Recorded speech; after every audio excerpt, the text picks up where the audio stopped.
So when reinforced autoclaved aerated concrete was introduced and became popular in the 1950s, it was thought that it was going to be the solution to so many problems by the fact that it was lightweight and strong, the perfect material for roofs. But as we've now found out so many years later, that it has not been all that it was cracked up to be necessarily. And we're now facing a situation where we have hundreds of public and private buildings that are impacted by the presence of poor quality RAAC, leading to the closure of many schools across the country. So today we're going to be discussing the RAAC crisis.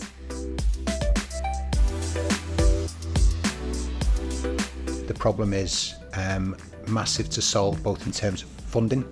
There's a problem with resources, and there's a problem with actually finding the right solution. The way that the planks work, they don't have a progressive collapse. They don't suddenly start moving, they just collapse. It is a catastrophic collapse, as it's referred to. I'm sure these gents will reinforce that. And because the nature of how the planks were manufactured in the first place, we were talking earlier about quality control. They're not all consistent. So the planks don't all act in the same manner. So if something does happen, it could potentially happen immediately without any sort of warning. But because of the costs associated with it, you're not going to solve this problem overnight. It's going to be a long-term solution, but it's an immediate problem. The material that's used with RAAC, the material is inherently weak. It was never designed to be a strong material.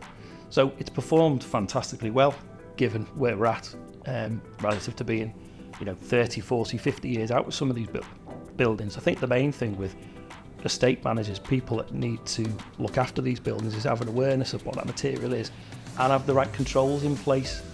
Some of the issues, some key issues have been around kind of interventions where people have adapted the buildings over time, not necessarily appreciated the limitations of the materials and what that might mean. So that's kind of one of the big ticket items. This isn't actually RAAC.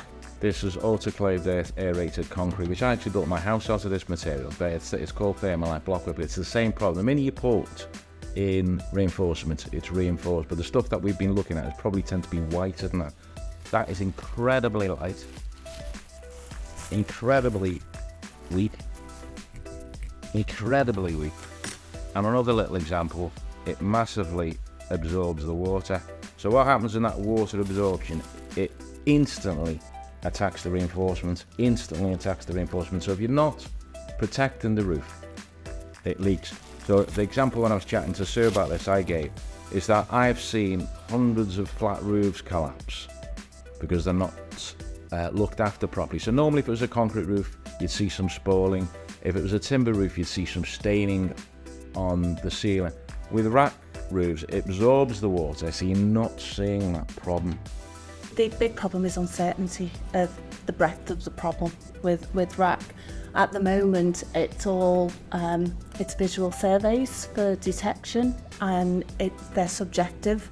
So we haven't got we have got the technology, but we haven't got the right application yet to be able to objectively assess the condition of RAAC planks.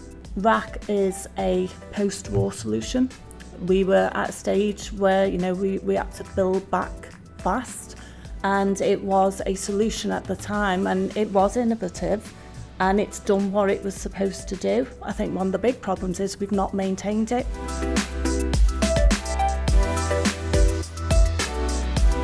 And I always revert back to, you buy a car, you go and have it MOT'd and you have it serviced.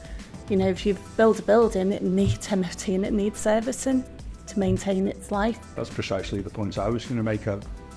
Lack of planned preventative maintenance.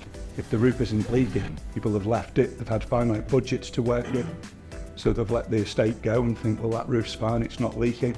At the point it does leak, you've got reactive maintenance, but at that point the water's got into your RAAC panels, it's got into the structure, and then it's started to cause deterioration, often invisibly. It's been a lack of investment in planned preventative maintenance. If your flat roof covering's got a 10-year life, that most of them have been up there more than 10 years, because if it ain't broke, don't fix it.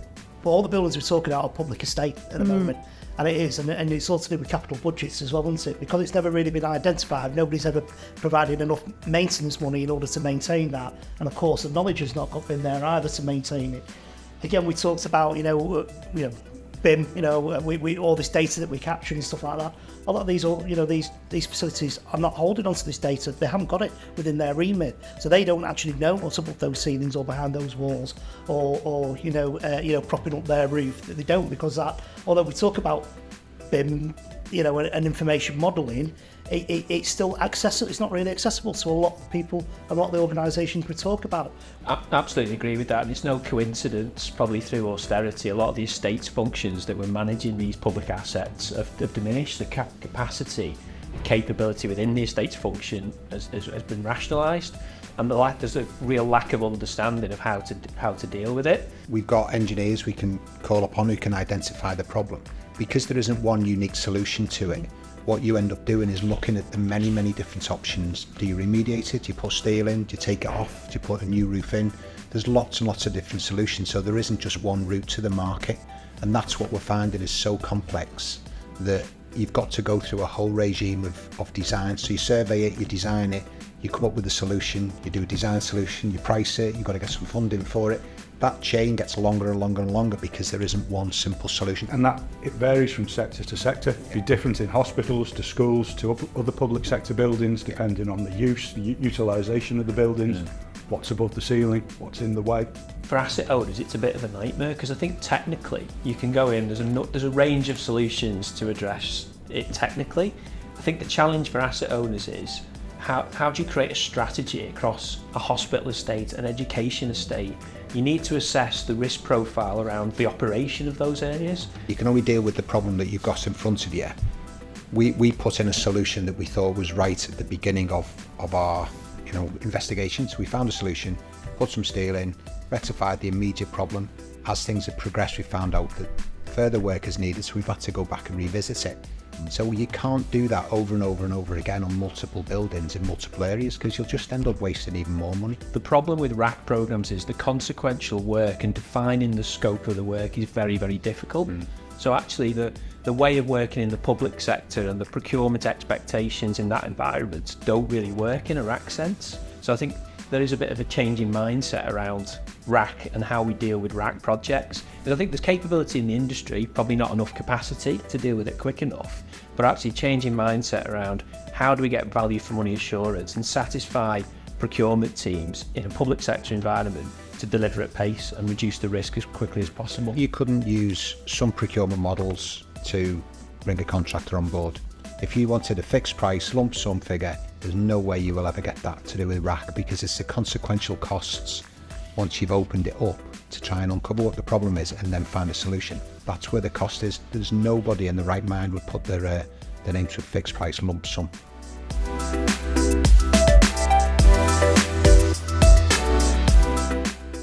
Act quickly. Plan to replace it. Ask for help. Don't underestimate the consequences of trying to make it safe in the short term. A structural risk assessment that would help you establish your priorities. Assess the credibility of the people you're employing. Appoint someone who knows what they're doing.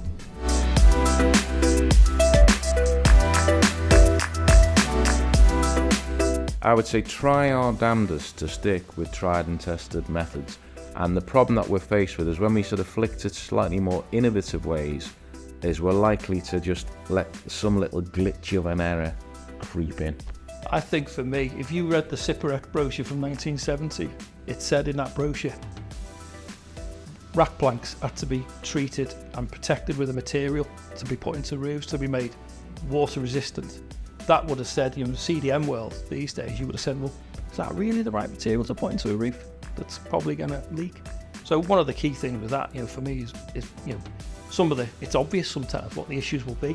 It's just people lose sight of how to maintain and look after things. Maintenance and access to that data when we're actually building these buildings, make sure that data is available for future, because I think that's been the biggest problem, isn't it? About accessing, understanding what's behind that, and make sure that information is used properly and passed on to every maintenance team after that as well. Designed for manufacturing processes with quality assurance built in to the process or the system, and traceability of materials. Both the things I scribbled down initially, the quality control, I think whatever the solution is, make sure it's installed on site the way you thought it was going to be installed. Quality control proper maintenance as it is ongoing.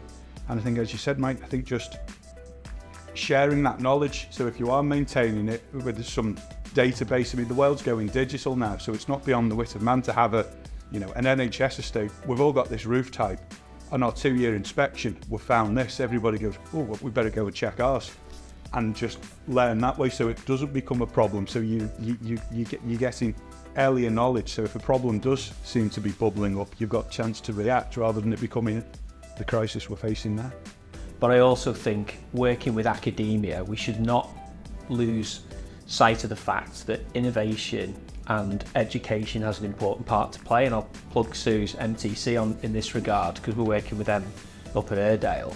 But actually having a network and a system approach to this and sharing that information, that knowledge, and doing some in situ testing, pardon the pun, on real public sector assets and learning from that is absolutely crucial. It feels like there is still this massive disconnect between the industry and what we do on a day-to-day basis and innovation and academia, and how that both can benefit each other. Going on from what Chris has just said, and I've just written, don't innovate for innovation's sake. You don't just have to just keep pushing the boundaries. Exactly what Sean said. There are lots and lots of products that we know work perfectly well in a public sector setting of a hospital that is absolutely imperative that these things stay open. Why would you look at a solution that nobody knows where the end point is? And we have to learn from our mistakes.